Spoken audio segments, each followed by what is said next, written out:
All right. Well, I guess it'd be better if I just unmute my microphone.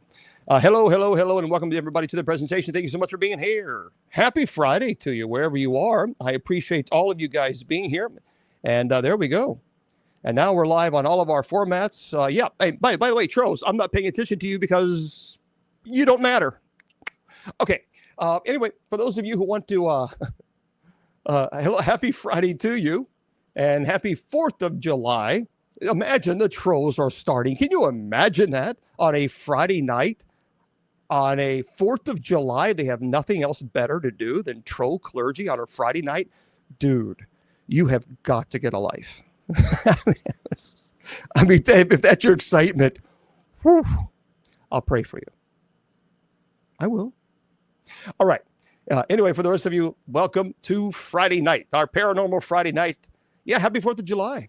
Happy 4th of July, guys. Hello. Appreciate y'all being here.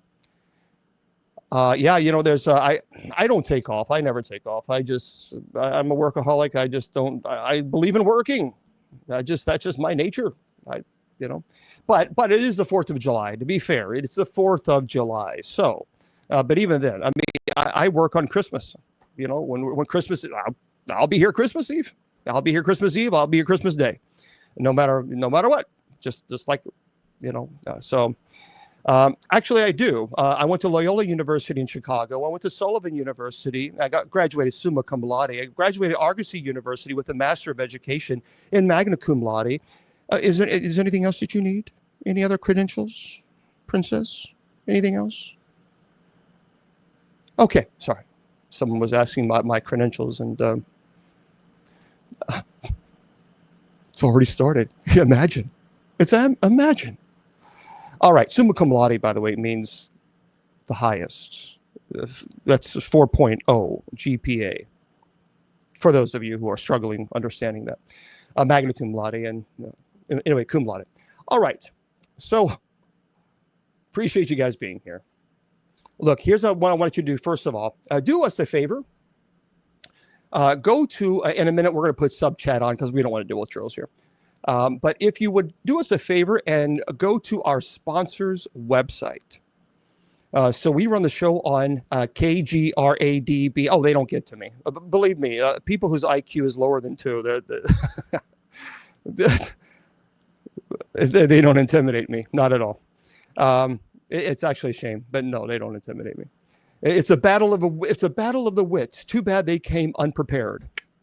All right, but here's what I want you to do. I want you to go to our sponsors' website, KGRAD as in dog, B as in bicycle.com. KGRADB.com. Now our show is running there on KGRADB radio, by the way, and so they have a really very cool shop that's online. And I would like for you, please, make sure you click on the shop link, and you will see my name, Bishop James Long, or Bishop Long, I don't know, whatever. And they'll pull out a lot of merchandise. I want you to purchase as much as you want, because here is what you need to know. 100% of the profits that would normally go to me, because I own the Sacred Division radio show. I've been doing it for 23 years. What we're allowing KGRADB radio, we're teaming up with them, and they're going to promote the show, promote St. Michael items, and 100% of the profits that would normally go to me or any radio or any host at all. You know, normally when you go to their store, well, the money they receive in the merchandise goes in their pocket, and rightfully so. It's business. It belongs to them. We don't do that here. So we're going to make the troll's head explode here in a moment. What we do is when you go to kgradb.com and you click on the shop link and click on my name, Bishop Long, and you purchase all the products that you want there, 100% of the profits that would normally go to me, we are going to donate to a wonderful foundation. It is the MKS Kids Foundation. I just have so much respect and love for this organization. They help, kids that are orphans in Africa. and to get, put a roof over the head and food and clean water. And people say, well, why don't you help people in America? Well, how do you know that I don't? Again, all this assumption. I can help an organization in Africa, and I can also help, which I do, an organization in Kentucky, which I donate to. So all this hatred, I just don't get it. It's not Christian. It's hate. It's hate. That's not Christian. That's hate. So this organization is a fantastic organization. Yes, I do. Yeah. Do you? No. You just sit and judge. Matthew chapter 7, verse 2. Maybe you should read it. You probably don't know what that is. You'll be judged in the same manner you judge others. Anyway, so matter of fact, KGRADB Radio, they are going to take care of all the finances. Everything that would normally go to me, they're going to donate to the MKS Foundation. You don't have to worry about that, Chrissy. These people, the trolls are trash. So consider doing that. Well, they are. They're demonically influenced. Trolls are demonically influenced. And this is exactly how when I'm standing face to face with a demon, I'm not intimidated. And trolls are demonically influenced, so I'm not intimidated. So I'm just as I am now in front of a person who's possessed, versus trolls. I'm not intimidated by them at all. Number one, intellectually, I'm not intimidated by them. And two, spiritually, I'm not. Because actually trolling is a symptom of demonic oppression. But they're just too foolish and ignorant to understand it. And so I'm not intimidated at all by these people. At all. So, matter of fact, bye-bye. All right. Arrivederci, trolls. So if you would like to go to this website, because once you start talking about helping people, then the trolls come out and their heads start spinning. That's what usually happens. Because once you start talking about love and compassion and true Christianity, then their heads will just kind of go round and round, and that's what happens, as we just saw there. So please go to kgradb.com and just click on the shop. And if you click on my name, 100%, as I said, 100%, and you can contact KGRADB. They'll confirm for those hater gators out there. Contact them. Matter of fact, I encourage you to. We have Mr. Producer, who he produces the shows behind the scenes. Absolutely. But contact them. I encourage you, kgradb.com. And then you contact them and say, is Bishop Long donating 100% of his profits to the shop, to the kids organization orphanage in Africa? And then when they say yes, we'll see if the trolls apologize. They won't apologize. That they won't do, because they're demonically influenced. But we are not. And so let's help this organization, because I think this organization needs help. And people always, I encourage everybody, please do. Please contact them. I want you to. I absolutely want you to. As a matter of fact, maybe next week we'll get the owner of KGRADB Radio, and he could say, but contact them. Please. I encourage you. I want you to do that. And you should. Actually, and here's truthfully, when anybody says to you online that they are donating 100% of their profits that they would receive to an orphanage, you should verify this. I would. I mean, not that I'm trying to be mean, but there's a lot of nonsense online. So I encourage you to. And then when you know that you are buying these items, then you truly know that, yes, it's legitimate. And I think that's important. Thank you very much, Gina. Thank you. So please do so. KGRADB.com. Okay? Yeah, the hoodies are great. They have some amazing St. Michael items there. And they design all that. So, and by the way, the Sacred Division is the name of the paranormal show that I own, that I started 23 years ago when online radio was in its infancy. And so, matter of fact, I started at an online radio show, 24/7 paranormal online radio show, a network. And that was a long time ago. So anyway, check them out. Please do. And absolutely send them a message to verify, rock and roll. We should. Okay, so kgradb.com. All right, now, if you want to go to my website, you know what? I need to update my website to show kgredb. I should. Yeah, I need to update the website. I will do that. So you can go to my website, which is bishopjameslong.com. bishopjameslong.com. And then, of course, the church's websites, usocc.org. So there's a lot of information there. We do have night prayer tonight. Oh, wow. And Brandon is a subscriber? What did Brandon do? Oh, well, here's the deal. If you come in and you're a subscriber and you come in and troll, well, you're going to be blocked. I mean, just because I think people think that just because they come in and subscribe, that they can troll. No, you'll be blocked still. That's just the way it goes. That doesn't give you the right to block. But some moderators, I'll have to send you a message about that. Okay. Right, AJ. Yeah, he just troublemaker. Yeah, just put it on mute. Yeah, just put it on mute. I'll send a message on that a little bit later because TikTok. So anyway, all right, that's all the information. There we go. And hopefully you will go to the website and check out everything. Well, thank you very much, Sheena. Thank you for the gifts. I really appreciate that. And happy 4th of July, everybody. Hopefully, wherever you are, you're having a beautiful 4th of July and a safe one. But you know what bothers me so much about the 4th of July are the animals. And I was talking to Judy Ann about this earlier today. All the animals, the dogs, they are terrified of, these noises because they're not used to these huge things exploding.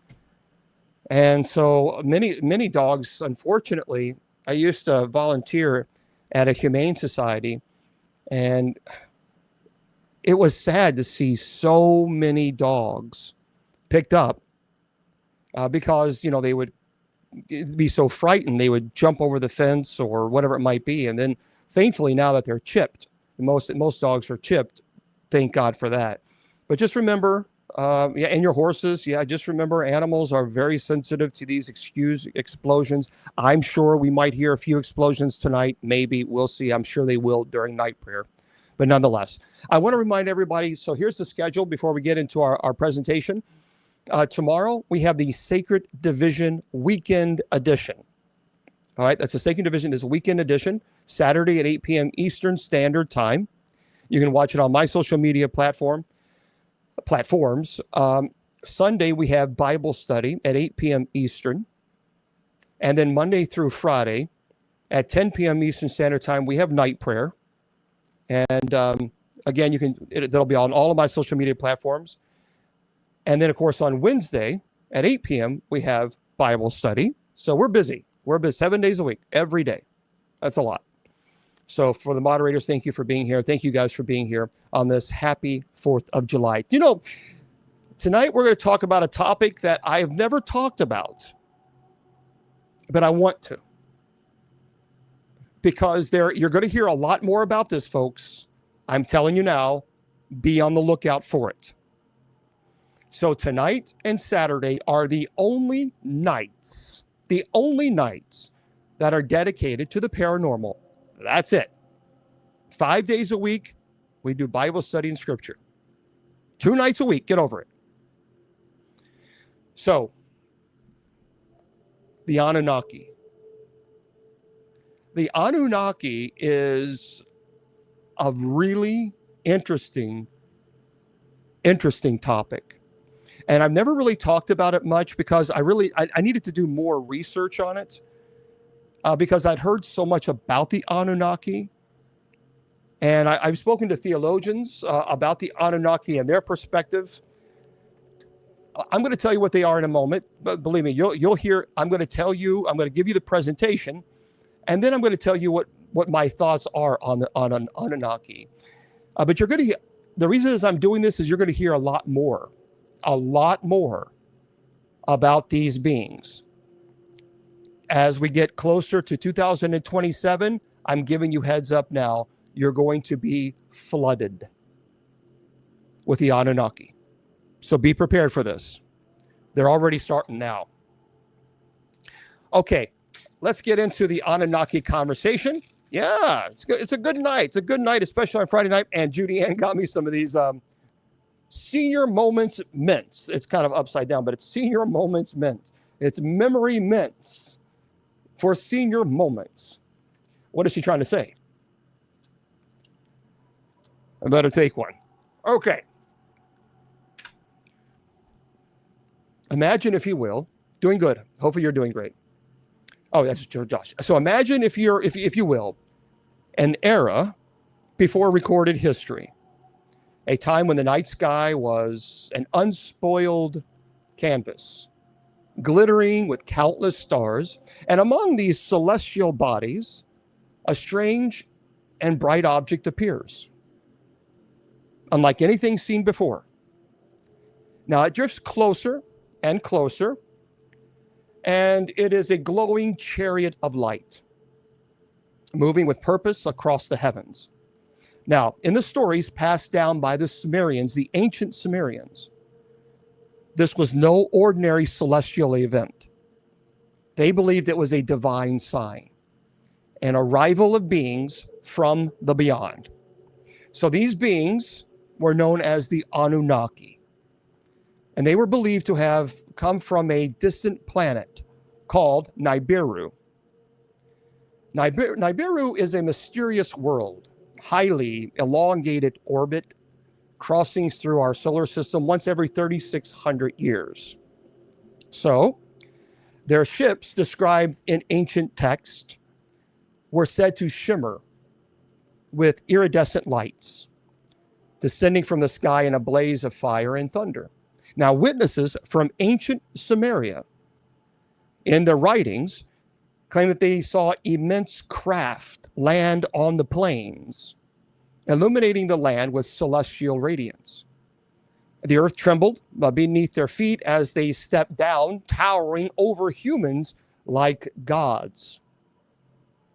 So, in the ancient Sumerian tablets, which we do have, we'll talk a little bit more about that. We actually see drawings of these celestial beings that came out of this aircraft. Now, they would have no concept 2,500 years ago, or 2,500 BC, what a spacecraft even should look like, a rocket. They wouldn't even have a concept of it. So these divine visitors weren't just spectators. They were actually active participants in shaping human history. So the Anunnaki are believed to have been the engineers of civilization. That is the theory. The architect behind agriculture, writing, and even urban development. So now just visualize, if you will, for a moment. Ancient laborers, 2,500 BC, blindly excavating the fertile land when suddenly towering beings, and in the drawings, they have these huge, tall beings that look like they're about 12 feet tall. Compared to them, arrive bearing advanced tools and even knowledge. And these lowercase gods, because I don't believe they were gods, obviously, but these gods were said to have taught humans, at that time Sumerians, how to cultivate crops, build cities, and even interpret the stars. Now, their influence is woven into the actual earliest writings, that's clues encoded in what's cuneiform tablets that depict gods handing down knowledge that catalyze human progress. I mean, really, you should see some of the ancient writings and the drawings in ancient Sumeria of the Anunnaki. It's perplexing. So one legend tells of Enki. So here's what Enki is. Enki was considered the water god who crafted humans from clay. and a divine act that symbolized a new partnership between the gods and humankind. And he is said to have been given mankind the gift of civilization, the wheel, irrigation, astronomy, all gifts from these alleged celestial beings. So imagine this, walking through ancient Sumerian cities where towering, and by the way, I have this. Let me pull this up. Wait a minute. These are called ziggurats. Let me open this up so I can show you. Very interesting. They're called ziggurats. And hold on one second. Image file. I'm trying to figure out this. No, not now. Oh, well, I'll do it with my. I hope it doesn't mess up. Okay, so these are a ziggurat.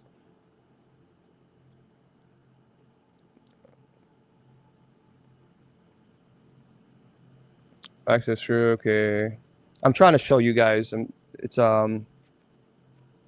Bear with me for a moment, please. Okay, so won't do it. Hold on. If I can find, once I can, this is a new thing, and I'm going to show these guys, and then I'm going to show you guys in just a second. They're really interesting. What's interesting about this is ancient civilization. So how could they do this? How could they have the knowledge? All right. Okay, forget it. We'll just do it this way. These are the ziggurats.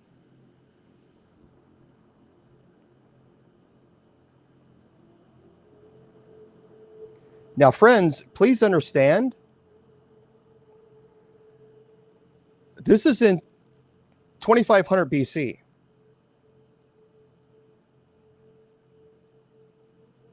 That is really amazing. I mean, when you look at this and the details of this, yeah, right, they're perfect. I mean, when you look at this, it makes you scratch your head and you wonder, okay, how in the world can a civilization that's 2500 BC have a ziggurat?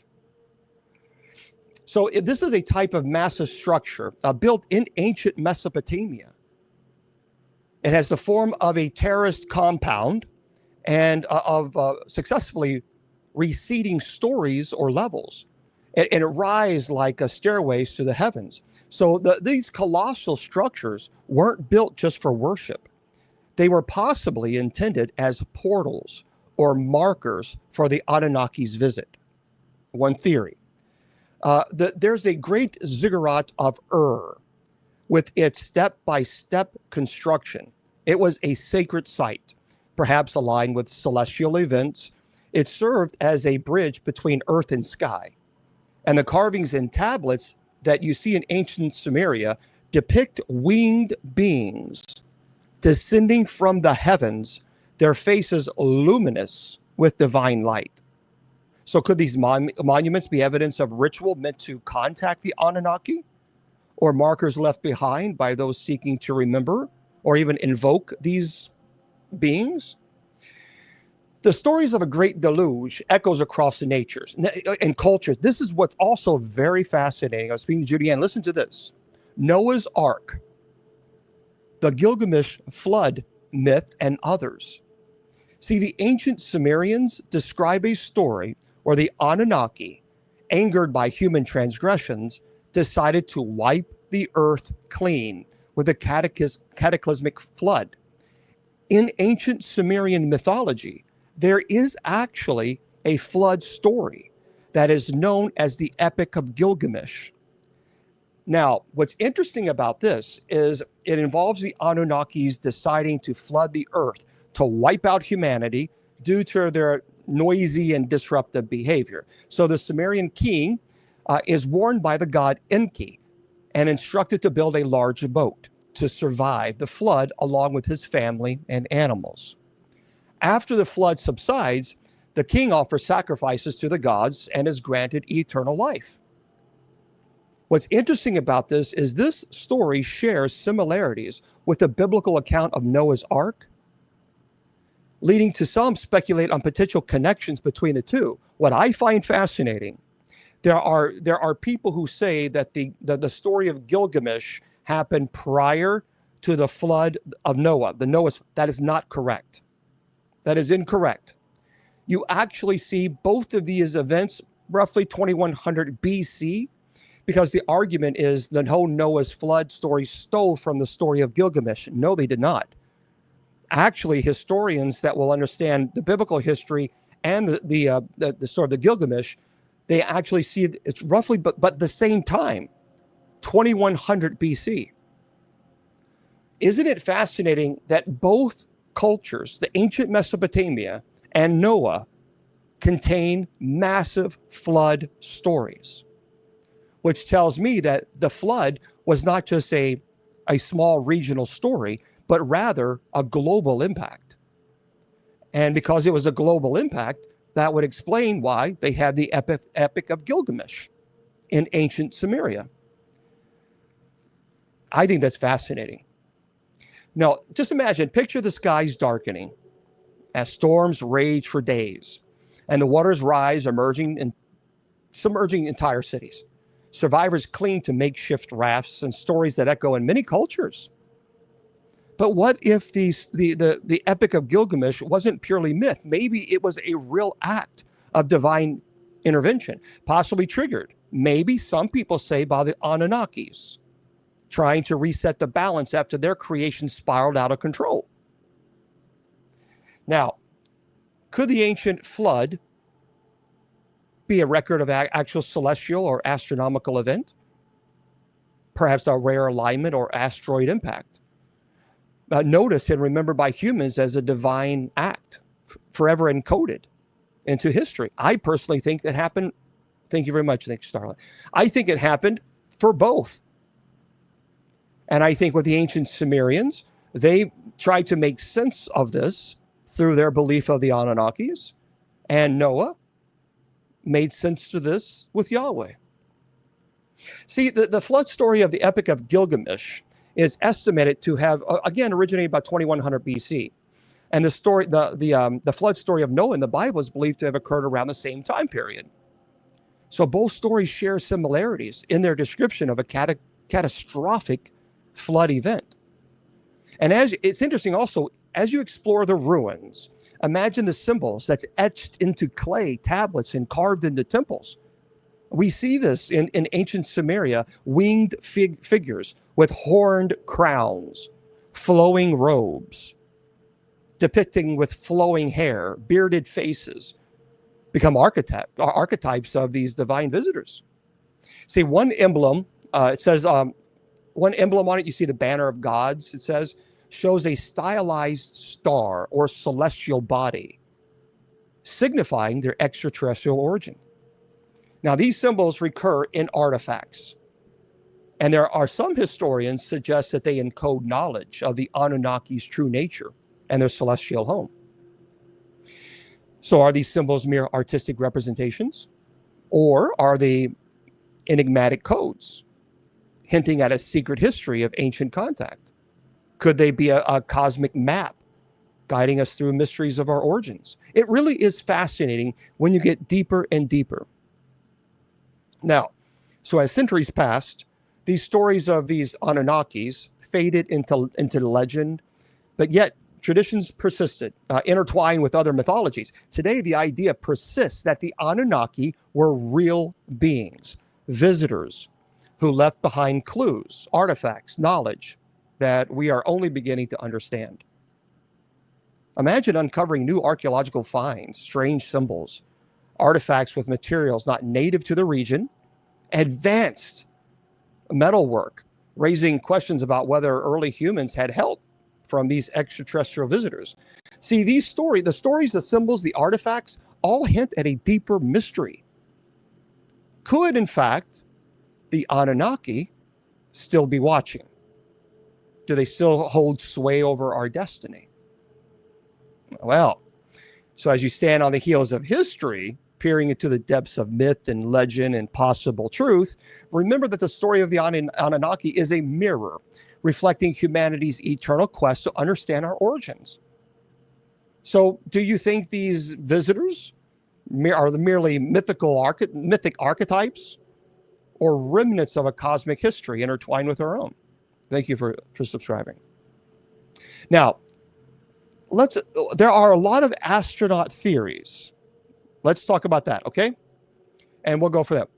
Why don't you get one camera for both you two? Well, actually, here I have, this is a computer that runs on all the social media platforms. We run it on StreamYard because StreamYard can connect to everything. Here, we have to run TikTok on an extra iPad because you cannot connect TikTok to StreamYard. They won't let you. They won't let you connect to third-party applications. So that's why. That's why we have, I wish they would, because then I just have one computer. Can't do it. All right. Now let's go into this. Let's talk about the ancient astronaut theories, because this has become a really big issue. Okay. Yeah, unfortunately, I wish they would, but they won't. So imagine, and for those of you just tuning in, I'm Bishop James Long. Welcome to the presentation. Appreciate you all being here. Make sure you go to our sponsor's website, kgradb.com. Again, it's KGRAD as in dog, B as in bicycle.com. And make sure you click on the shop link. When you click on the shop link, you click on my name, Bishop Long, and it takes you to the store. Purchase, we have a lot of items there, and you can, 100% of the profits that we will make, that would go to me. We're going to donate that to the MKS Kids Foundation. It's an orphanage certainly in Africa that needs our help. And all right, let's continue on with this conversation. Now, the ancient, have you heard of the ancient astronaut theory? A lot of people start to say yes. Yes. Okay. A lot of people have heard of the ancient. Okay. Let me tell you a little bit more about it. It's really interesting. So imagine it's the mid-20th century, a time when humanity's gaze, turns skyward. So our eyes are skyward when the new era of space exploration begins. But amidst these celestial dreams, some thinkers and explorers start asking a provocative question.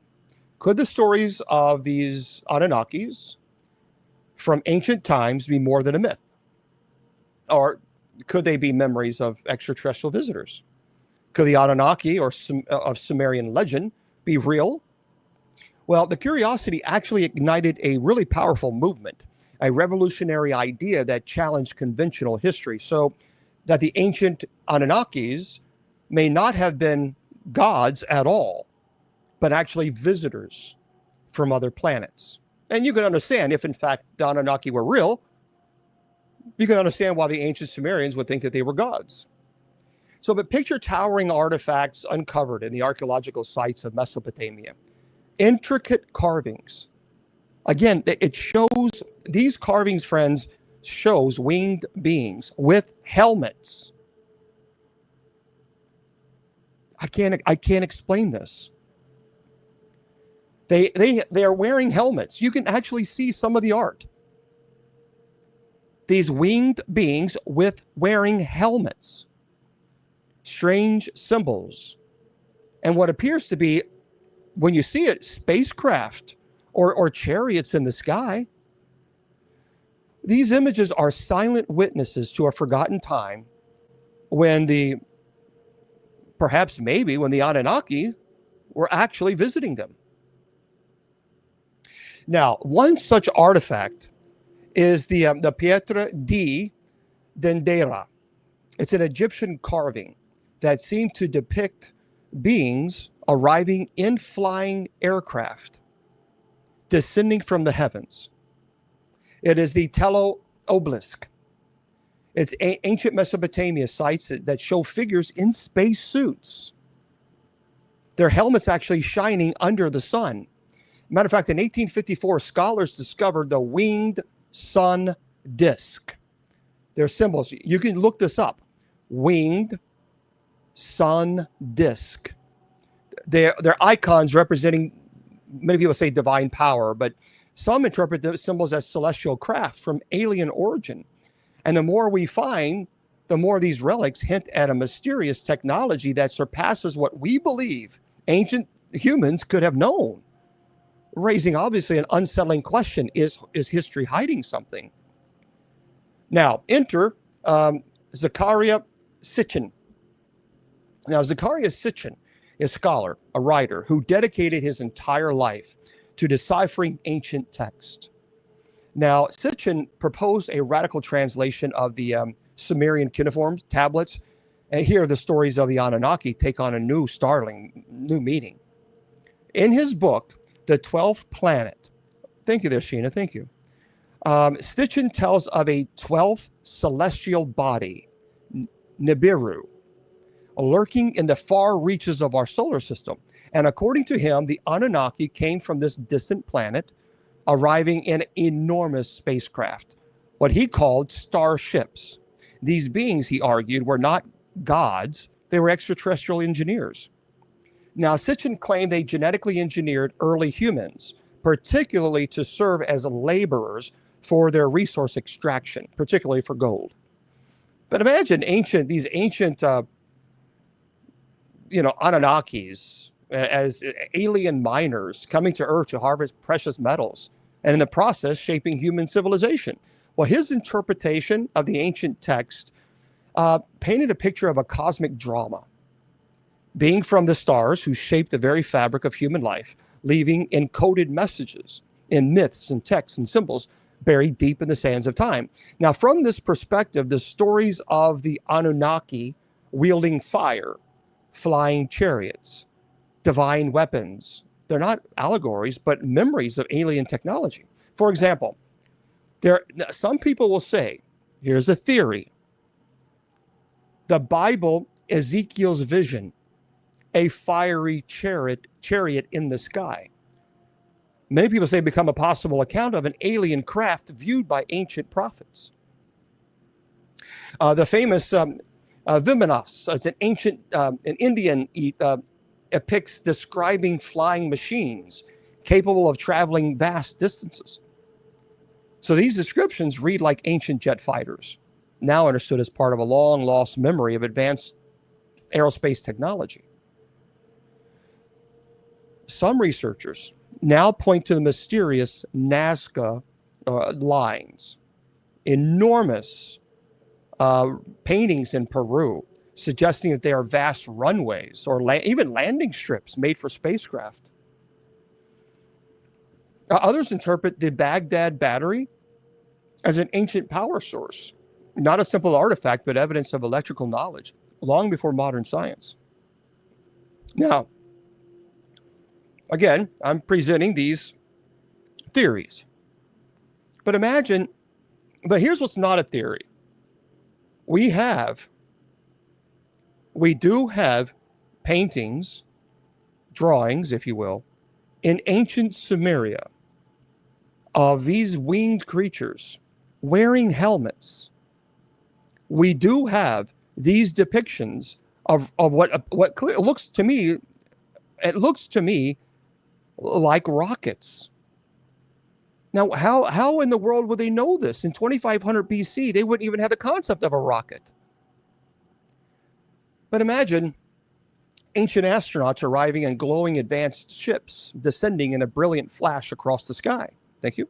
These ships, according to the theory, carried beings with skin tones shimmering, wearing helmets, with visors shielding their faces. Visors. Radiating with energy. Thank you. By the way, for those of you, my friends here on TikTok are offering gifts. Thank you very much for the gifts. I appreciate all of them very, very much. So I'm thanking my friends there. They come to Earth not just as deities, but as explorers, scientists, and even engineers from distant worlds. Humans, in awe and fear, try to interpret their presence. The story of divine battles, heavenly signs, miraculous events, perhaps a record of encounters with extraterrestrial visitors. Now, of course, let's be fair. Skeptics argue that these artifacts can be explained through symbolism, artistic stylization, misinterpretation of ancient text. Thank you, Starla. And that they point out no definitive physical evidence exists to prove extraterrestrial content, yet the allure persists. The question remains, did ancient civilization encounter beings from the stars? Are their stories metaphor or memory? But what even the skeptics can't explain is why are there drawings in ancient Sumeria of what appears to be rocket ships? What appears to be, looks like helmets and a visor over. I find it peculiar. So today, the idea of ancient astronauts has permeated popular culture. Movies, documentaries, conspiracy forums. The images are vivid.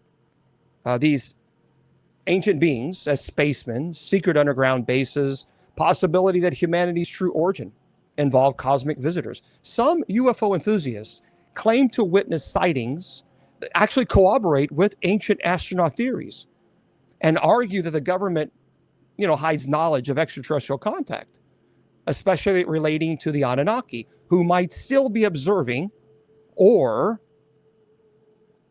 what people say, preparing to return. So that is the next theory. I mean, imagine standing in a dimly lit museum or flipping through ancient text and realizing that what we see, an ancient carving, mysterious artifact, may carry a story that transcends human history. Could the truth be buried beneath layers of myth, waiting for us to decode? I think as we explore the dimensions of these ancient astronaut theories, remember the fascination lies not only in uncovering facts, but also in inspiring questions. Do the ancients really have extraterrestrial origins? Are the Anunnaki real beings who once visited Earth? Could they return?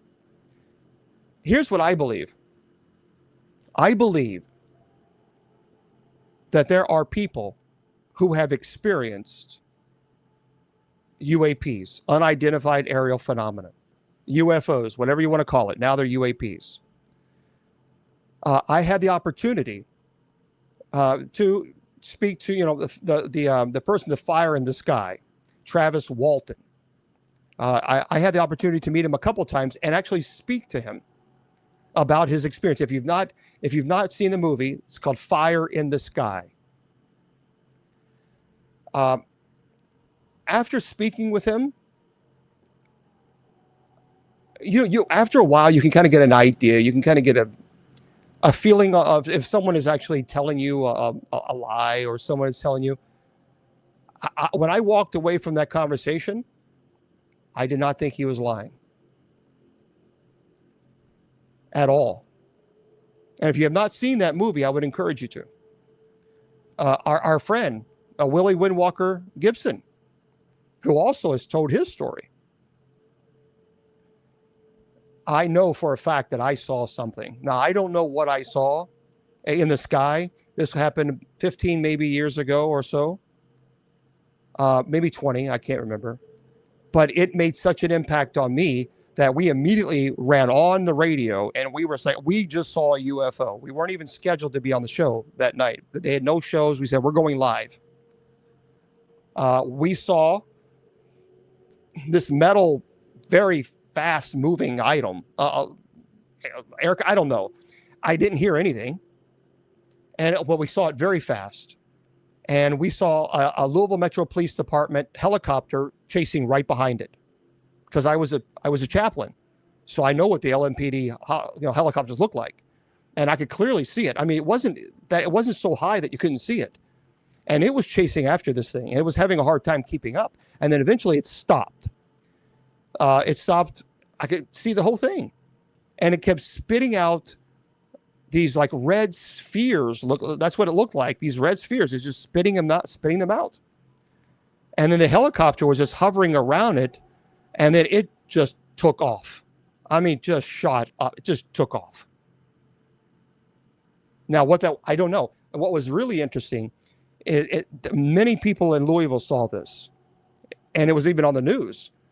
And when I was flipping through the channel to the television several years ago, and the Louisville Metro Police Department, the pilot they were talking about this thing that they saw. They could not keep it. They couldn't keep up. They definitely said that it was a metallic object, but they don't know what it was. They have no clue. So let's talk about this. No. Yeah, weather balloon. There's no way. The pilot. These and people say it was a pilot weather balloon. No way. A weather balloon doesn't spit out red orbs, and it doesn't shoot up so fast that a helicopter couldn't even keep up with it. So there was some type of propulsion system that was with this. Yeah, you're right. People will say it's a weather balloon. There's no way. Because the pilot, these are LMPD pilots.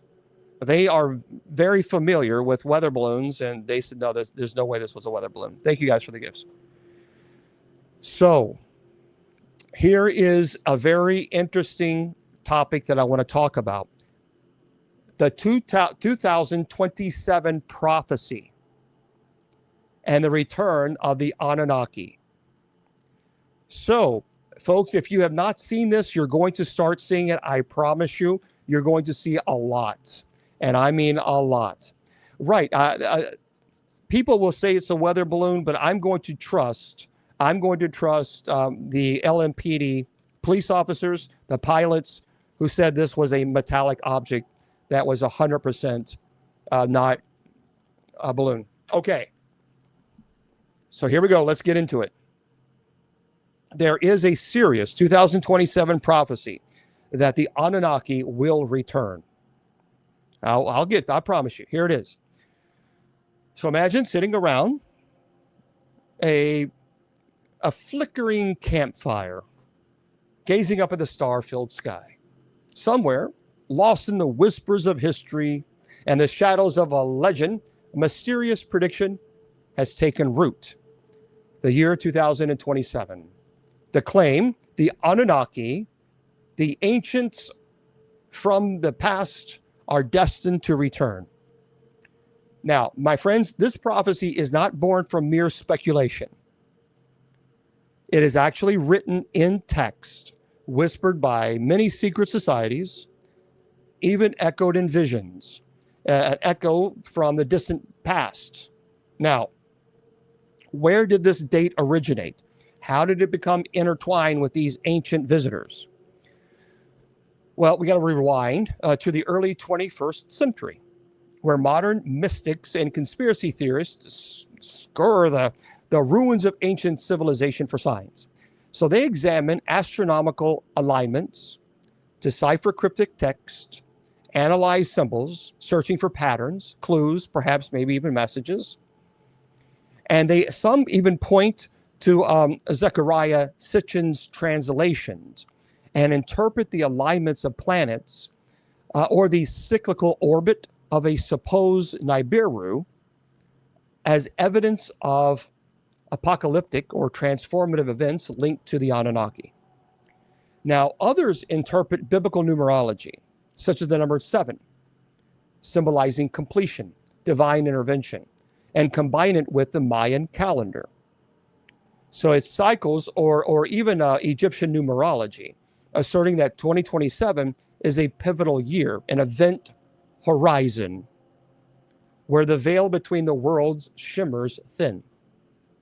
Now, so imagine very early telescopes or advanced ancient observations.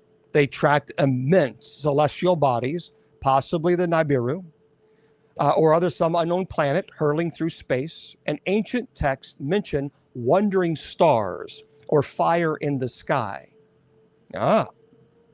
Interesting, isn't it? That the book is called Fire in the Sky. A phenomenon that could, in today's eyes, be interpreted as planetary alignments or even an asteroid shower. Now, in 2027, some claim these celestial events reach a crescendo, an epic convergence. And at this precise moment, the so-called Anunnaki are predicted to reemerge, descending once again, perhaps to revisit their ancient creation and to fulfill prophecies long whispered in the winds of time. So could this be a celestial warning, a harbinger of chaos, perhaps a moment of awakening? Well, just picture this. Natural disasters increasing, strange atmospheric phenomena, sightings of shadowy craft in the night sky, an uptick in UFO encounters and reports of strange beings among us. And even now, prominent figures begin speaking cryptic messages about a pending cosmic event. And even more so, now the United States are even having experts, military experts, go to Capitol Hill and testify about these strange UAPs. Isn't it interesting that before this, UFOs and UFO sightings, you would never hear about them having any type of Capitol, any type of hearing on this on Capitol Hill? They would never take it seriously. They'd be like, okay, yeah, right. But isn't it strange now all of a sudden we're getting multiple, and quite a few actually, quite a few hearings from, and this is important to know, whistleblowers who are former military who are talking about these UAPs. Now, in the months leading up to 2027, believers point to increasing solar activity, unexplained seismic events, anomalous magnetic shifts, suggesting an impending cataclysm or awakening. Now, some claim that the government agencies or even secret societies have long known this date, preparing for what they call the return of the Anunnaki. It's just very strange, though, if you really think about this. Why is it all of a sudden now the government's willing to talk about this? Whereas before it was like, oh, one of those conspiracy theory people. Now we're having hearings in front of Congress from military experts, from people who are in the military, former military, high-ranking military officers. We're not talking about people who are privates. No, I'm not trying to offend anybody, but privates who have very little knowledge and of, top secret. We're talking about the director of the UAP department in the Pentagon. Do you understand? Do you realize this? The former director of the UAP, but there is a UAP, by the way, office or a section in the Pentagon. He testified in Congress. So these are not willy-nilly people who are watching too many, videos on social media and wearing, aluminum foil caps with all on their head, to be honest with you. These are people that are high-ranking military officers. Now, but I'm visualizing this an event. Massive skies illuminated by a glowing craft descending slowly as the air vibrates with anticipation. The Anunnaki, if they exist, are said to be capable of influencing Earth's energy, either to usher in a new era of enlightenment or perhaps something else. And think about how humans across cultures have always looked to the stars for answers. Prophecies, legends, apocalyptic warnings have shaped civilizations on the edge of the unknown. The anticipation of 2027 becomes more than a date. They embody our collective hopes and fears, our eternal human yearning for contact with these Anunnakis. Now, picture a global movement. People stockpiling supplies. Spiritual communities meditating on the date. Conspiracy groups underground, all claiming that the end or the beginning is near. Could collective belief influence reality?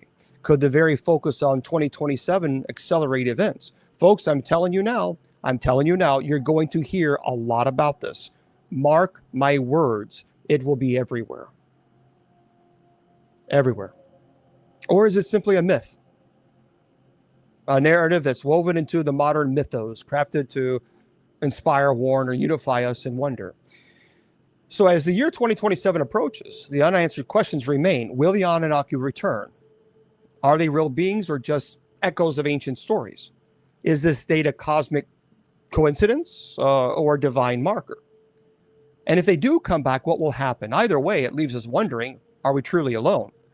Or are we a part of a cosmic symphony with ancient beings watching from the stars, patiently waiting for the next act? Now, but if you think about this from a culture perspective, imagine walking through a bustling city square at sunset. The towering skyscrapers seem to reach to the heavens, their glass surfaces reflecting the fiery sky. But beneath this modern veneer lies a history of ancient symbols, murals. These symbols are not just relics, they're cosmic keys that many people say echoes of where the Anunnaki story lived on. See, throughout the history, these narratives have seeped into the very fabric of our culture. Whether through religious texts, legendary stories to secret societies, their influence persisted, sometimes hidden, sometimes boldly proclaimed. So if you would visualize the vivid art inspired by the Anunnaki, ancient carvings, again, depict tall beings with wings, adorned in flowing robes, often surrounded by symbols of celestial bodies. See, to the ancients, they were gods, unearthly, majestic, divine. But fast forward to today. Contemporary artists reimagine these themes. Murals, sculptures portray cosmic beings with shimmering metallic skin, glowing eyes, starry crowns. Visual metaphors for powerful extraterrestrial origins. Cinema and digital art embrace these themes too.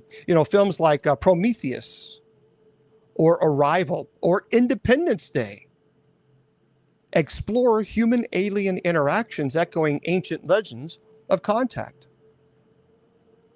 Now, if you will, imagine millions of seekers connecting through meditation, prayer, sacred rituals, all centered on the idea that we're spiritual descendants of what some people believe as cosmic beings. Perhaps, possibly, now some people say even the Anunnaki themselves. I don't agree with that. Numerous new spiritual movements actually claim that awakening global consciousness can unlock memories of our extraterrestrial heritage. That's a theory.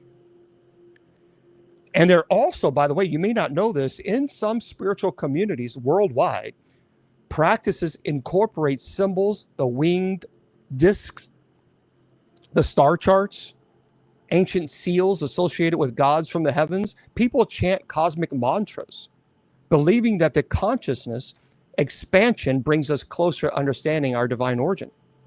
Some groups even hold gatherings under the night sky, viewing the stars through telescope, convinced that Nibiru and other celestial bodies signal the return of the ancient visitors. Okay, fine. So picture a darkened sky, night after night, countless reports of strange lights, distant craft, inexplicable phenomena, which we're having today. Governments have declassified some UFO sightings, and ordinary people record footage of glowing objects that seem to defy the law of physics. That is a fact that is happening today. For many, these sightings feel like echoes of the past, perhaps the return of beings. Now, of course, conspiracy theories flourish, secret NASA projects, government cover-ups, the idea that the Anunnakis might still be observing, influencing, even planning to appear. Podcasts, online forums buzz about debates. Do these craft represent a new visit? And across the internet, a parallel stream of prophecy emerges. Visions, people are having dreams, alleged channel messages claim that 2027 will mark a pivotal moment. Numerous groups, again, they're interpreting ancient numerology, claiming that the alignments of planets, the cycles of Nibiru, celestial events point toward a grand revelation. And they say that the Anunnaki or their descendants will return, bringing even new knowledge, perhaps even divine enlightenment or apocalyptic upheaval. I think this movement fuels activism, spiritual quests, even political debates, which is fine. Oh, thank you there, Sarla. Thank you. So I think as we stand at this crossroads, a world flooded with images of cosmic gods, flying crafts, awakening consciousness, the question persists: are these stories mythic, Or are they fragments of a forgotten history? Well, let's go into a critical thinking here. So imagine yourself again standing at the edge of a vast fog-covered wilderness. Ahead lies a path lined with ancient stones, symbols carved into the earth, whispering stories of gods and aliens and secret buried deep beneath layers of myth and history. Now, you've heard the tales, as I've told you in this lecture. Some seem fantastical, others compelling. But now the question is what is truth? What is fiction? How do we find our way through this labyrinth of mystery? Well, once upon a time, in a small, curious village, there was a wise elder who warned the villagers, question everything, for truth is like a flame. You must be cautious not to let it burn you, but also not let it flicker out. So many villagers believed in the stories of the Anunnaki. Some considered them literal historical figures. Others saw them as archetypes of divine energy or cosmic memory. Yet some villagers questioned their doubts, rooted in scientific skepticism, archaeological debates, personal doubt. One day, a young seeker asked the elder, "How do we know what is real? How do we distinguish myth from fact?" And the elder smiled and replied, "Just as the river flows around stones, some smooth, some jagged, you must navigate with discernment. Use the light of reason, the fire of curiosity, and always remain humble before the unknown." Okay, so imagine communities around the world forming around these ideas. Some believe the Anunnaki are returning, bringing salvation. Others, judgment. Others interpret the ancient texts as coded messages from extraterrestrial visitors waiting to be deciphered. But what happens when belief becomes dogma? What risks lie in absolute conviction? And we'll get to your questions in a moment. But please understand, when you do an hour lecture, this took roughly about 2 weeks to put together. A lot. When you do an hour lecture, folks, that's a tremendous amount of work. So I want to make sure we get through this lecture, and then we'll get to your questions. Fair enough. Oh, yeah. That's very interesting. Quantum Age Comics says, interesting how 2027 is 30 years out from the Heaven's Gate tragedy. The cult leader Marshall Applewhite was perhaps 30 years too early in his prediction of the Anunnaki's return. He also predicted that the Earth is about to be spaded under. He said, again, I don't approve of the actions of Heaven's Gate. Heaven's Gate was interesting. I don't know. Let me see if I think I have this in the other room. Or let me see. Hold on one second. Let me see if I have this. I'm going to show you something. If I have it here, I don't know. One second.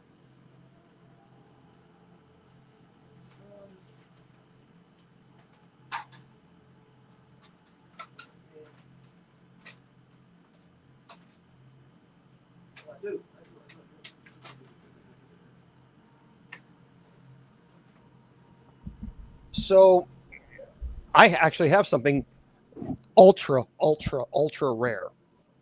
And it's interesting you brought that up.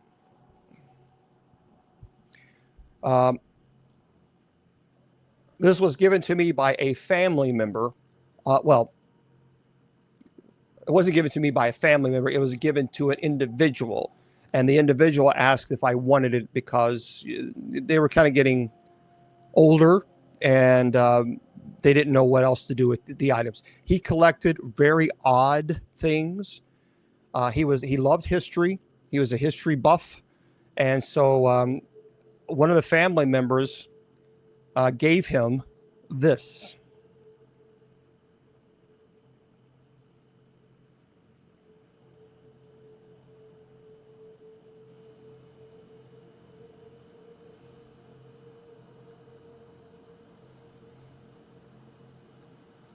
So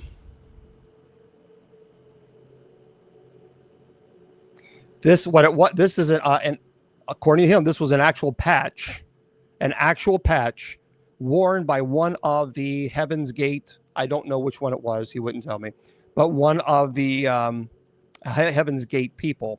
So they had this on their arm, I believe on their uniform or their clothing. And, but that's interesting. You say that. Interesting.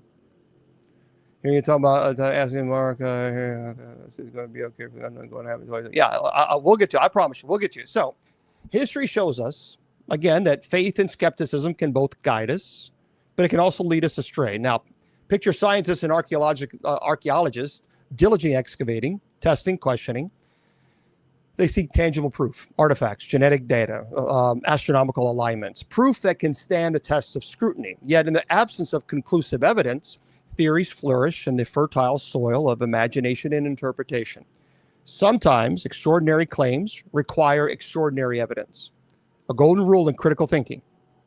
So imagine a scientist meticulously analyzing ancient tablets, perhaps DNA samples and astronomical data, and pondering, are these clues evidence of ancient astronauts or just poetic storytelling? Now, the tension between open-minded inquiry and scientific skepticism is the dance really of progress. Think of skepticism as a vigilant guardian, not to dismiss but to question, to require clear evidence before accepting extraordinary claims. It's a tool, not a cage.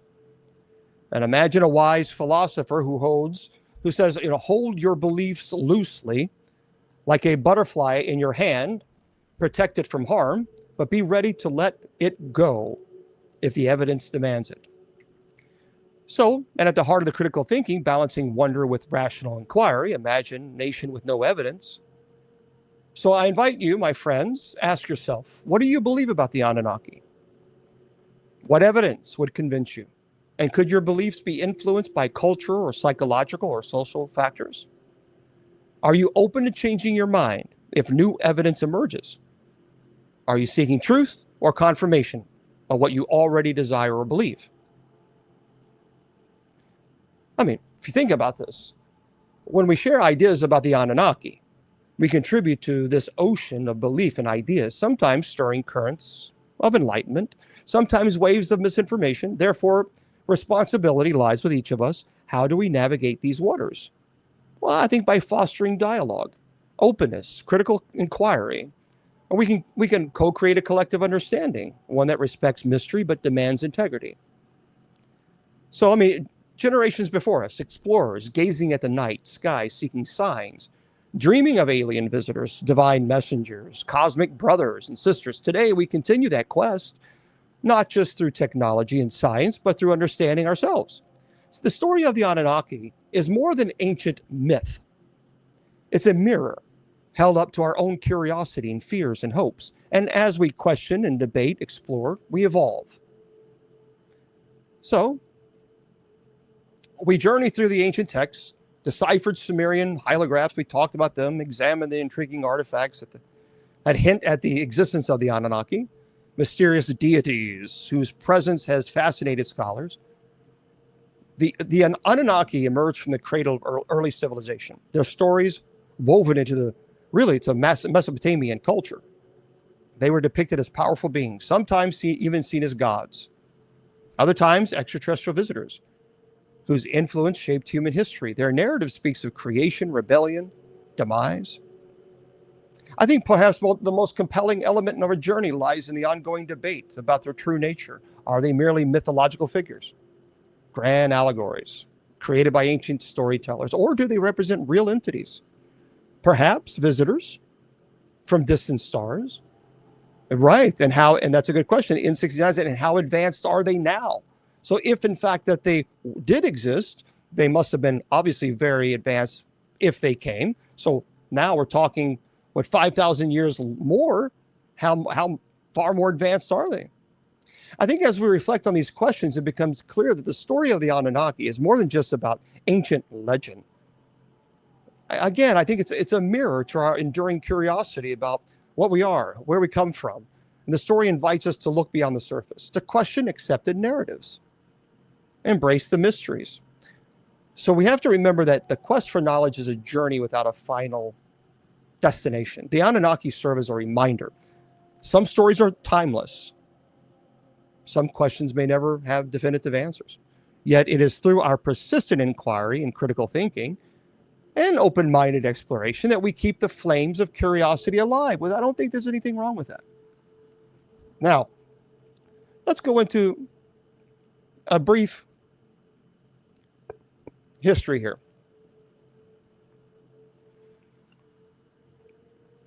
Ancient Sumerian Babylonian times, like many cultures of antiquity, produced mythologies to explain the world around them.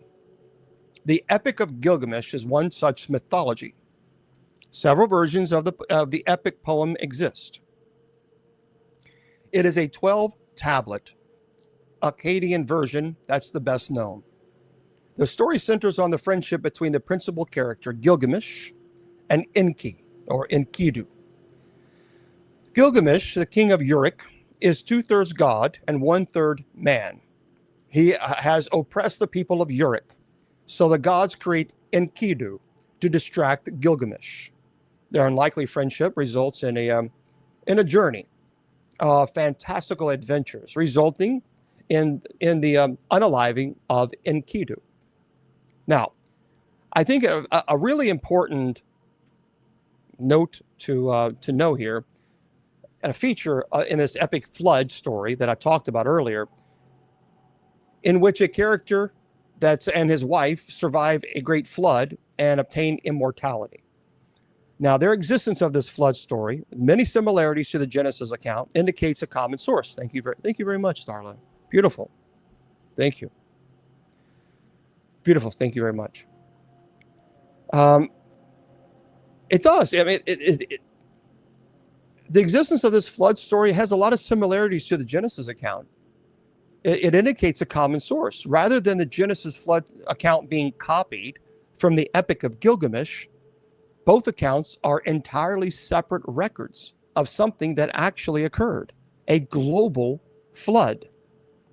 So the quote-unquote gods who appear in the Epic of Gilgamesh, as I said, they're the Anunnaki, a name that probably means those of royal blood or princely offspring. See, in the ancient Sumerian language. In contrast to this pagan mythology is the biblical account of the Nephilim. Who were the Nephilim? Well, biblically speaking, the Nephilim were the descendants of God and daughters of men. Now, there's a lot of people who say, well, the Nephilim were in fact offspring of demons and women. That is incorrect. That is an incorrect interpretation. Genesis makes it abundantly clear that the Nephilim existed before the sons of God had relations with women. So therefore, they could not be the offspring of demons and women because they existed prior to the demons having relations with women. Furthermore, Matthew makes it very clear in his gospel that angels neither procreate or marry. So there are some believers, there's different interpretations of the passage, but some Bible believers believe that it involves the fallen angels, the sons of God, taking on human form, mating with daughters of men, human females, thereby producing a race of angelic half-breeds. Is there a connection between the Anunnaki and the Nephilim? Well, some people say maybe. It's definitely interesting to note that both the biblical flood account and the Epic of Gilgamesh mention supernatural godlike beings interacting with humanity in connection with the global flood. So some theories just say it's possible that the myths regarding the Anunnaki originate in the reality that was the Nephilim. The Nephilim actually, when you look at the translation, it means fierce warriors. The Anunnaki, in my opinion, as were the Nephilim, quite honestly, I think they were interchangeable. I think they were fierce warriors from a tribe that was different from the region in which the ancient Sumerians exist. And then people say, aha, Bishop Long, but what about the giants? Giants is a subjective term, meaning that, for example, you may think that a 7-foot person is a giant. I may think that a 7-foot person is a tall person, but not a giant. For example, Andre the Giant. When I was a kid, I saw him wrestle. Certainly from a kid's perspective, Andre the Giant was a giant.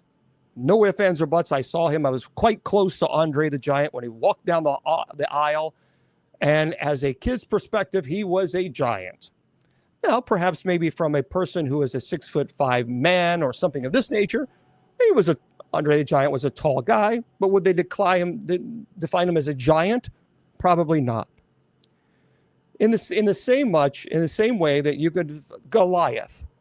Now, there are some historians that will argue how big and tall was Goliath. There's a lot of theories on this. Some say, Goliath was 20 feet tall.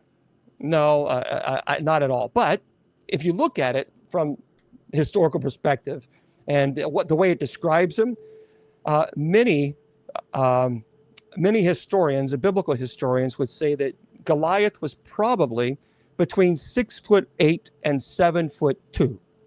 Now, when you have somebody like a boy shepherd, as David was when he unallied Goliath, well, certainly a 7-foot man would be considered a giant to a boy.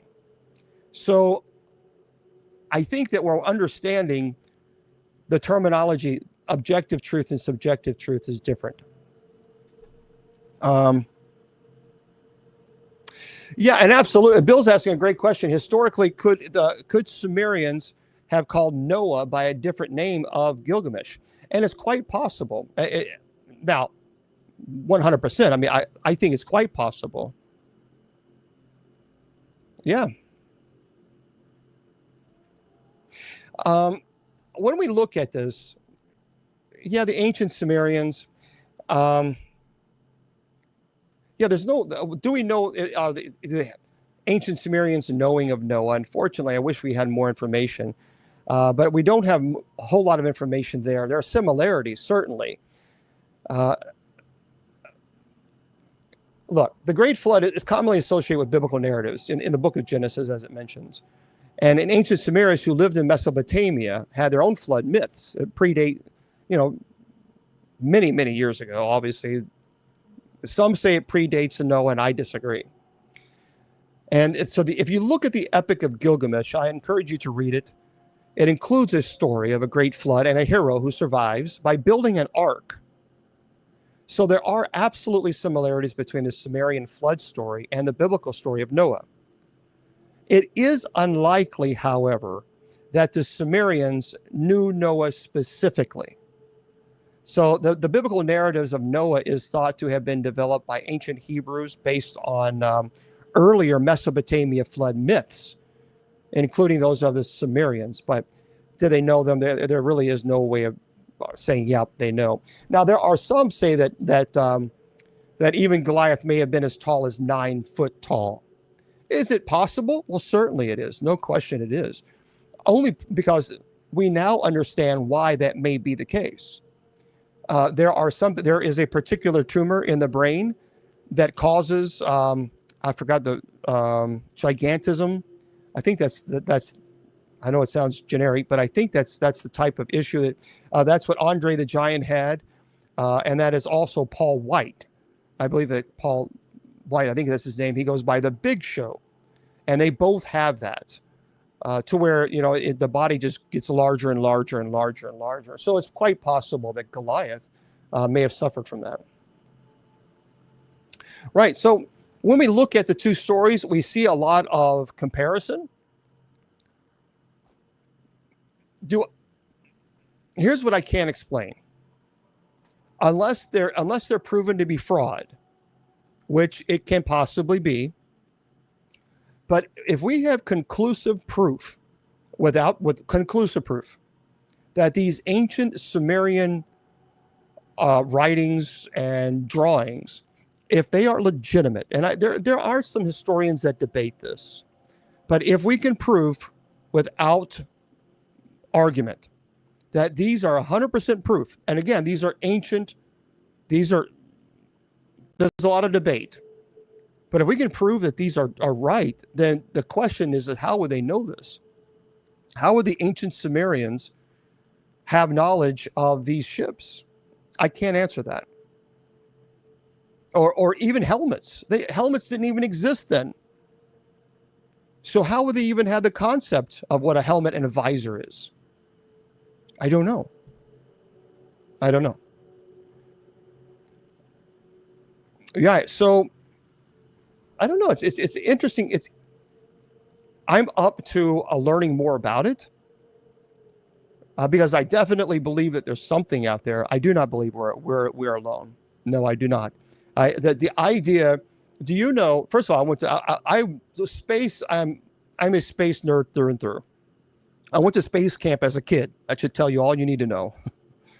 Do you know that if you traveled 42,000 miles per hour on a rocket right now and you went to Jupiter, it would take you 10 years. 10 years to get to Jupiter at 42,000 miles per hour. Our solar system is a pebble in the ocean, and the ocean being the universe. We are so small. There are billions of galaxies and countless solar systems. So to me, I think that we're the only existence, I have a hard time believing that. So therefore, I would have to know more about the proof. Are these drawings in ancient Mesopotamia, do we know for a conclusive 100%? Have they been carbon dated? And do we know for a fact that they are 2500 BC or even 2000 BC? I'll even take 1000 BC. Or are these fraud? We just simply don't know. There's a lot of debate. Oh, okay. Thank you there, Judy Ann. Thank you. So that's the question. What do you think? Do you think these? I'm curious to see what you believe. Hello. I would like to know. What do you guys think of it?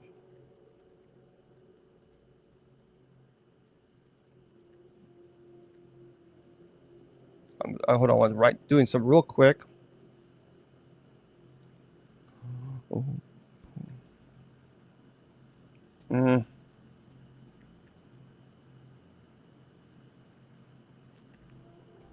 Okay.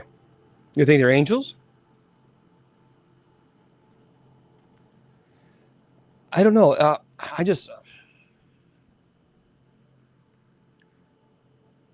Huntsville, Alabama. Good old Huntsville, Alabama. Huntsville, Alabama. Yeah. Of course, I went there when it was really in its infancy. They didn't have a whole lot there. It's a lot to do because it was just starting out. Many years ago. Many years ago. Now, I went there not too long ago, and it has just exploded. I mean, it's just, no pun intended, but it's just gotten really, it's massive. So different than what it was when I first saw it, or when I was there as a kid. So, all right. Yeah, it's interesting.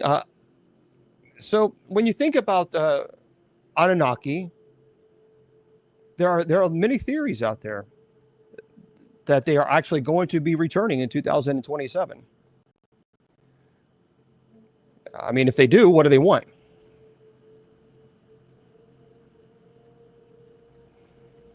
Okay. I'm going to try to open this up in just a second. All right.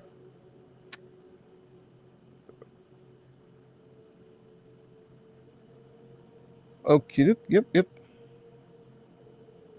There's a lot of people who believe these. Yeah. Really, if you look at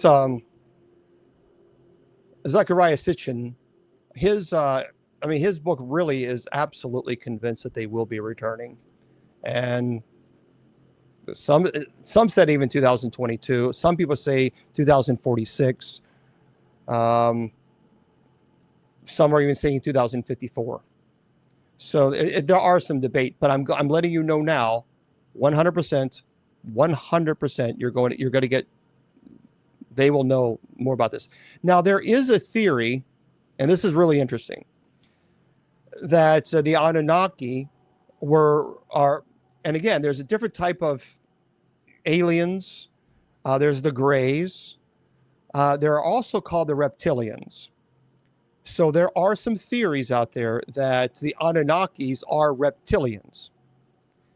And there's a belief by many people that they raided our planet and conquered it from the benevolent origin of extraterrestrial creators 300,000 years ago. So there are also theories that these reptilians created us. I don't believe that. Now that I just like, okay, that goes too far, because that's a constant trying to discredit the whole God narrative, and I'm not going to accept that as theory or belief. But we do see there are some theories out there that, in fact, yeah, okay,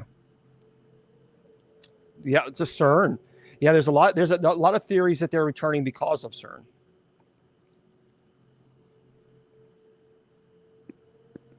Oh, really? Have you seen recent theories saying that the object to arrive here December 17th is their ship? We're going to talk about that. I have that as one of my articles. Let me see. Hold on one second. One second. Let me find this. Oh, gosh. I have so many articles that we're not going to get to today. Hold on, everybody. I'm trying to find this one article. There is something that is traveling in our solar system right now, and that is supposed to be arriving around that time that you're referring to. And man, that's what happens when you get like 50 articles. Because I always go, okay. Yeah, you saw it today? Okay, let's go asteroid. Okay, robotic astronaut. Yep, here it is. Oh, here it is, everybody. This is the article. Listen to this. Very interesting. Very interesting. And then we'll turn the chat on for everybody in a moment on TikTok. This is by T.K. Randall. Listen to this story, everybody. Astronomers have identified what is thought to be the third ever example of an object from a distant solar system. The object, which has been named 3L Atlas, was revealed on July 1st following its discovery by the Asteroid Terrestrial Impact Last Alert System, otherwise known as ATLAS. It's a robotic astronomical survey which uses multiple telescopes to scan the night sky for small near-Earth objects. Well, exactly where the mysterious visitor originated remains is unclear, but right now it is hurtling through our solar system at 152,000 miles per hour, has a very unusual flat and straight trajectory, prompting speculation by some that it could be under intelligent control. Measuring around 12 miles across, the object is currently situated around 4.5 times further away from the sun than the Earth, and will reach its closest approach around 1.4 Earth-Sun distances October 30th, before then passing relatively close to Mars. It will pass close to the Earth again on its way back out of the solar system, but NASA astronomers have assured the public that it will not pose any danger to our planet, which should be arriving close to us around December. Due to the relatively short time that it will be within observation distance, astronomers are now rushing to learn as much as possible about this, whatever it is, before it heads back off into interstellar space. It is thought that there could be many more interstellar visitors racing through our solar system at any given time. The true number of these cosmic travelers, however, continue to remain a mystery.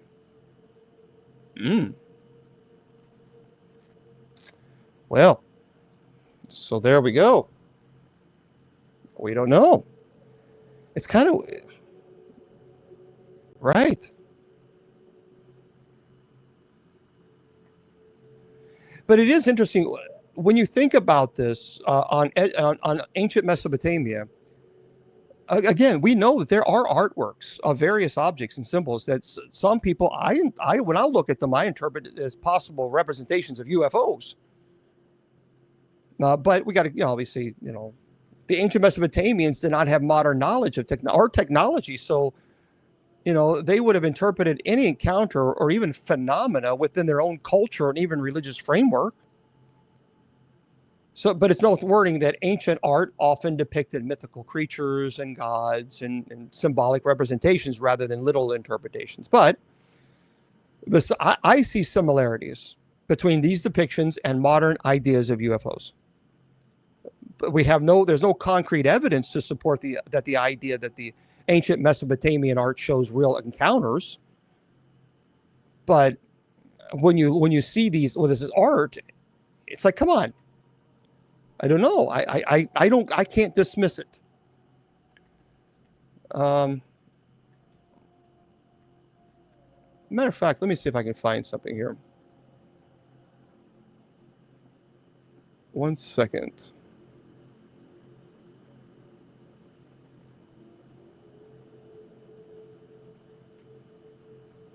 Yeah.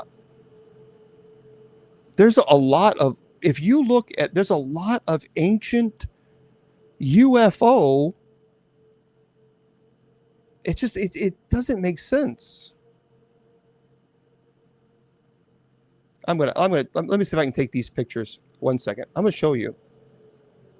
This is why I can't dismiss it, because these are ancient drawings. And when you see these suckers, you're like, okay, they clearly saw something.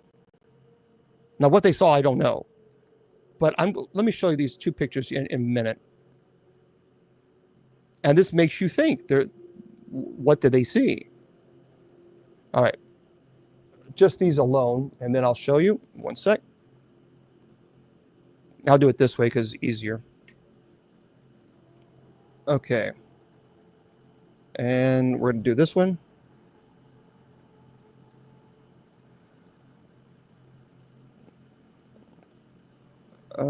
Actual size, please. Okay, and go. Send. All right, let me show you. Let me grab them. Yeah, when you see these, it's like, that's why I can't dismiss this. This is the items that you're going to see are well in the BC area.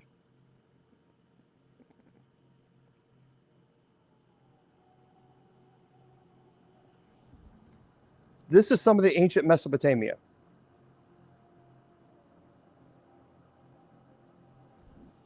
Oh, let me move this.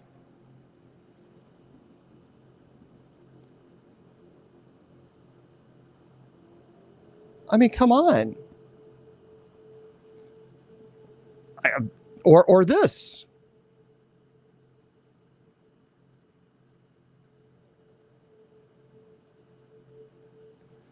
This certainly looks like Egyptian. And when you see that, it's like, okay, what? Come on. There. Right in the center. That looks like a freaking spaceship. Exactly what we would think a spaceship with lights. This is Egyptian.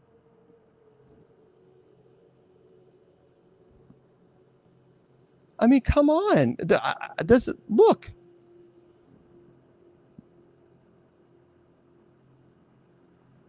It even has the legs to land.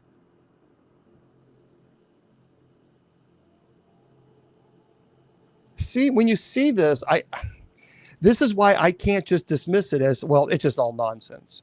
Because when you see things like that, I can't dismiss it. I mean, it has legs, it has the lights. You see where the lights are. Matter of fact, in this picture here, you even see where I think it looks like a ramp, where the aliens would walk down. Let me show you. To me, it does. So I'll blow it up. You see the gray area right there at the bottom? That to me looks like that would be a ramp where they would walk down from. Now, how in the heck? Let's look at this. See, when you see that, I can't dismiss it.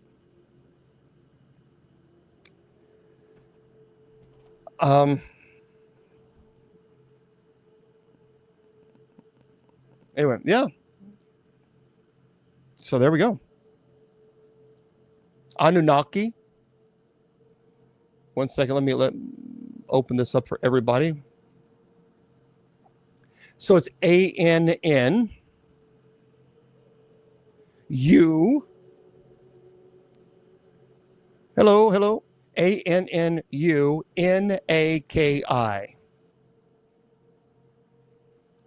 My inner Giorgio is shining. What does it mean? My inner Giorgio? You'll have to help me with that one. I don't know what that means. So there we go, friends. That is the conversation on the Anunnaki. Da-da-da-da. Yep. There you go, CR.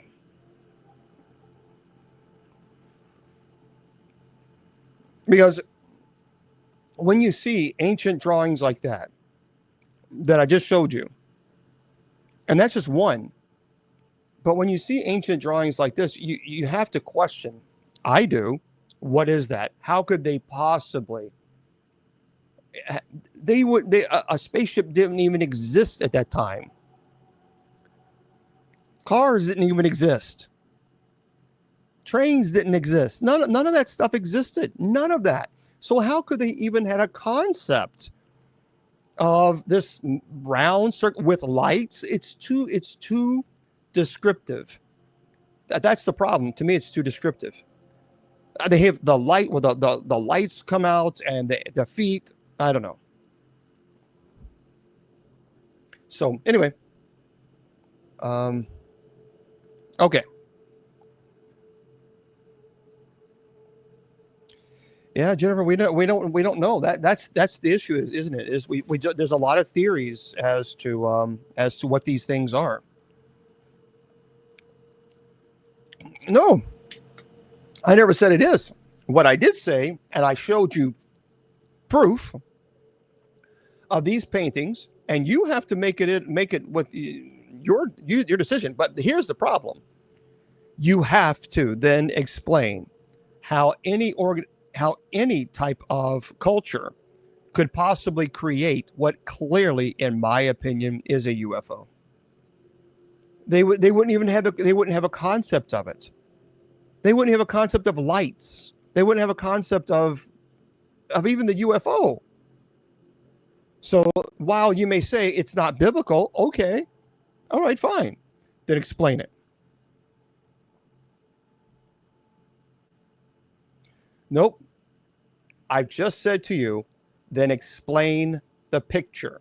And you keep saying to me, explain where it says in the Bible. I never said it was in the Bible. What I said is, here's a picture that we cannot explain. You, however, just want to use the argument it's not biblical. Okay, fine. I never said it was. Then explain the picture. And you can't. You can't. So, that's the way it is. That's the problem. You know what I don't understand? What I don't understand is why people can't just use their brain and just ask the question. This is why I have sub chat on most of the time, because trolls. See, this is the problem. You can't even present a simple picture without being trolled. That's the problem with these people. You just can't even do that because it makes you uncomfortable because you can't explain it. And because you can't explain it, then you want to go right back to what's not biblical. Well, neither is the Holy Trinity. The Holy Trinity is not mentioned in the Bible. Neither is computers. Neither is Benadryl, for that matter. Neither is Tylenol. Neither is a cell phone. Neither is a computer or electricity. What's your point? Anyway, sorry. Dealing again with a troll on TikTok. Imagine. But Yeah, it's questioning. What do you think? What do you think? I don't know what I can't explain it. That's the whole point that I'm trying to make. I can't explain this picture. I can't explain it. I know it's there, and because it's there, I live in reality. It's That's what it is. But I can't explain it. And I think that's what makes people uncomfortable, because they can't explain. They just want to immediately dismiss and say it's evil or it's demonic or, um, yeah, it's a very interesting picture. So, but there are quite a few. That's just one. That's just one picture. We have so many more pictures from these beings, whatever they are. Right, matter of fact, right above pyramids, and we don't know what they are. I, here's what I think. I think we're not alone. I don't believe we're the only life force. No, I don't. As a matter of fact, even the Vatican, for those of you who are going to say, well, that's not Roman Catholic, the Vatican actually, the Vatican has actually a very nice system there for telescopes. And I mean, it's a beautiful system. And they've even made it clear that believing in alien life does not invalidate your faith. So,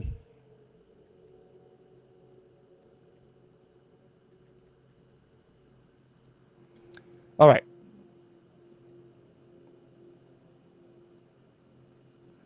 Yeah, there's a matter of fact, the Vatican has a chief astronomer.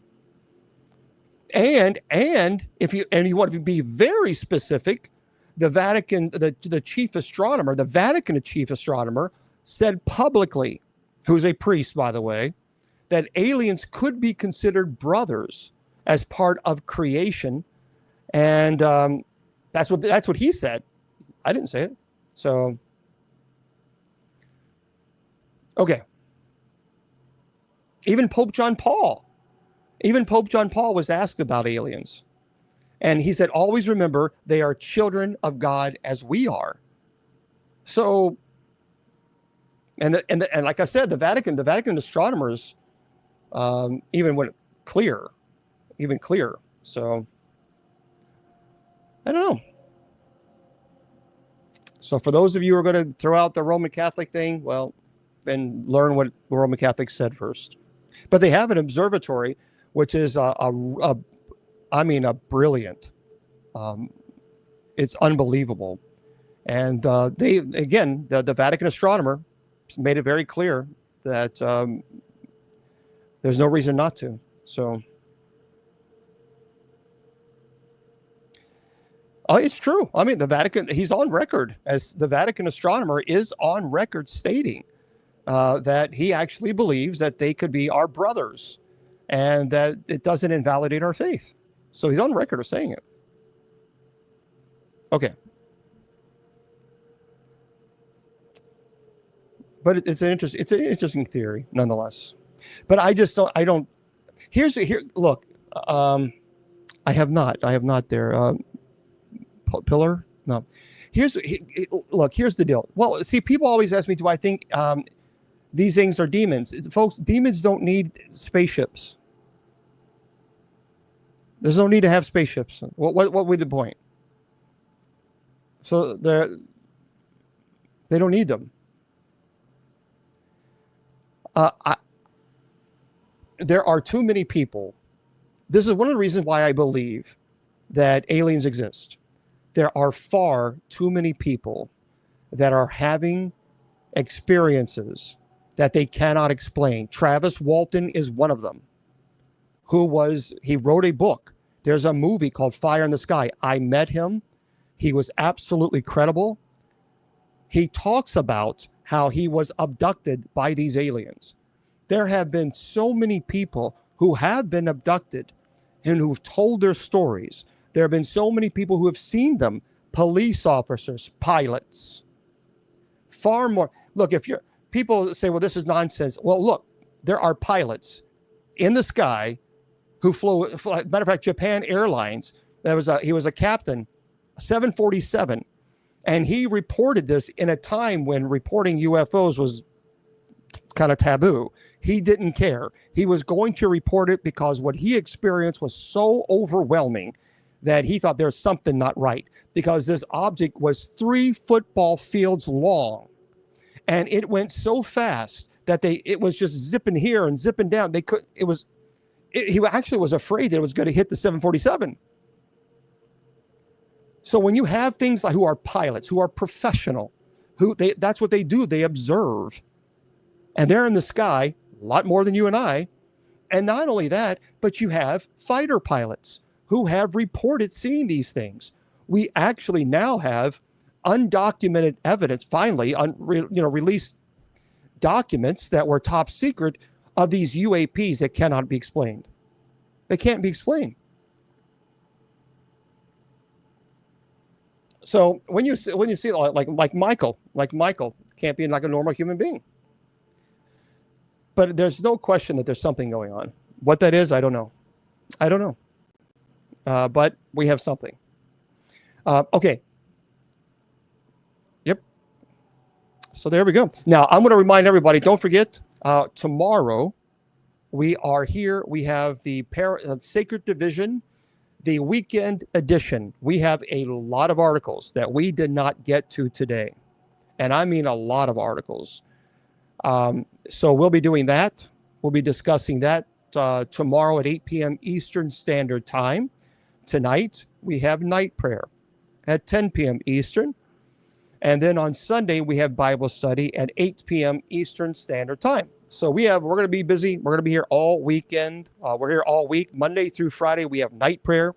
So for those of you who don't like the fact that we talk about paranormal, it's 2 nights a week. Get over it.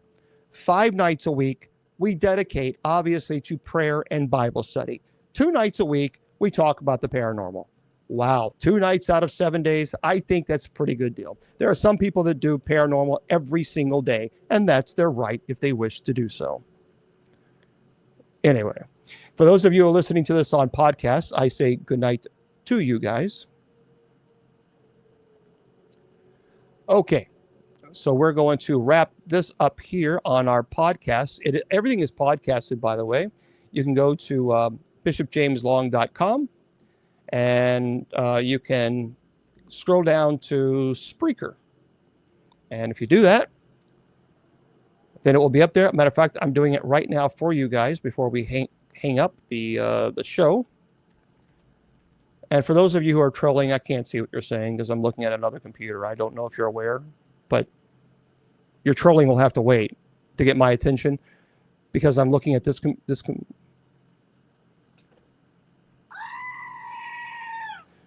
I'm looking at that computer. So that means I can't see your trilling comments. Okay. I have to explain it to them. It's very important. All right. Well, you have to. You got to be nice. Okay. So your division. There we go. And all right. And publish. Okay. So for those of you who are on all the other social media platforms and KGRADB radio, by the way, don't forget, please go to KGRADB.com. KGRADB.com. Click on the shop link. Click my name. Buy all the products. 100% of whatever I would make off selling products on the Sacred Division, we're donating it to the MKS Kids Foundation in Africa. It's an orphanage in Africa. They desperately need our assistance. They're self-funded, and they try to do the best they can to help the kids there. So please consider doing that. That would be fantastic. You can also go to kgradb.com and send them a message and say, is Bishop Long really giving 100% of his profits to the K? Yes, he really is. Just go do it, trolls. Anyway, for those of you who are on all the other social media platforms, I tell you, your value does not decrease based on a troll's inability or refusal to see your worth. You're priceless. And don't let any troll tell you or convince you otherwise. Hopefully, we'll see you tomorrow night at 8 p.m. Eastern Standard Time. Good night.